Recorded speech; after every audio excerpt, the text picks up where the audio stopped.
Aujourd'hui, je voulais partager avec vous quelque chose qui s'est passé en séance et qui pourrait peut-être parler à certains d'entre vous. La personne qui est venue me consulter est chef d'entreprise et me disait à quel point elle se sentait sous l'eau avec une charge mentale énorme.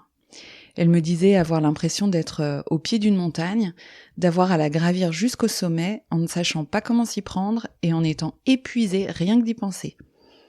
J'ai bien aimé la métaphore qu'elle a employée pour m'exprimer son vécu. Et elle m'a confié qu'elle n'avait pas confiance en elle. Et je vous rappelle qu'avoir confiance en soi, c'est savoir qu'on a les ressources pour faire face à quelque chose. Alors je lui demande « Qu'est-ce que vous vous dites ?» Ce à quoi elle me répond « Je n'arrive pas à me dire que je suis capable de faire les choses. » Je lui demande alors qu'est-ce qu'elle ressent quand elle pense ça. Et elle me répond « J'ai peur, j'angoisse et je me sens triste. » Et quand vous ressentez ça, que faites-vous ? Elle me dit « Je me renferme, je me coupe des autres, je m'isole. » Et quelle est la conséquence sur vous quand vous vous isolez ? Elle me dit « C'est un cercle vicieux car plus j'ai peur, plus je me renferme et moins j'ai d'énergie, donc moins je me sens capable de faire les choses. » Ok. Ensuite, elle me dit qu'elle essaie d'être positive et de se répéter qu'elle est capable de faire les choses mais que ça ne marche pas. Et oui, normal. Je lui explique un peu le fonctionnement des croyances et je lui dis qu'elle ne peut pas forcer son cerveau à penser blanc si lui, il est convaincu que la réalité est noire.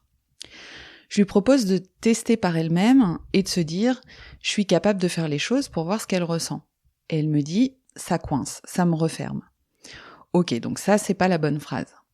Maintenant, je lui demande quelles sont les caractéristiques sur lesquelles vous savez que vous pouvez compter en vous-même. Et là, elle me dit « Je sais que j'ai de la force et du courage. » Très bien, donc ça, c'est une réalité pour son cerveau, elle est convaincue de ça. Je lui propose alors une nouvelle phrase. « J'ai la force et le courage de développer de nouvelles ressources. » Et je lui demande de se dire ça et de voir ce qu'elle ressent. Elle me répond du tac au tac, avec un visage qui s'illumine tout d'un coup, « Je gravirai des montagnes. » Alors j'ai trouvé vraiment amusant qu'elle reprenne instinctivement la métaphore de la montagne, et là on voit que son cerveau a fait un 180 degrés et qu'il voit la situation tout autrement. Je lui demande « Et maintenant que vous ressentez ça, qu'est-ce que vous avez envie de faire ?» Elle me répond « J'ai envie de m'y mettre, de prendre les choses les unes après les autres et d'avancer. » Après ça, je lui ai donné des indications supplémentaires pour qu'elle puisse facilement ancrer cette phrase.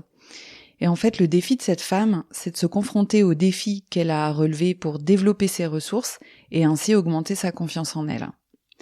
Sa tendance naturelle, c'est d'avoir peur, parce qu'elle ne connaît pas ses ressources, justement, et d'attendre d'avoir confiance en elle pour agir. Ça, c'est l'impasse classique dans laquelle beaucoup de personnes tombent. Donc là, elle a bien compris que c'est l'inaction qui augmente sa peur et qui nourrit sa difficulté.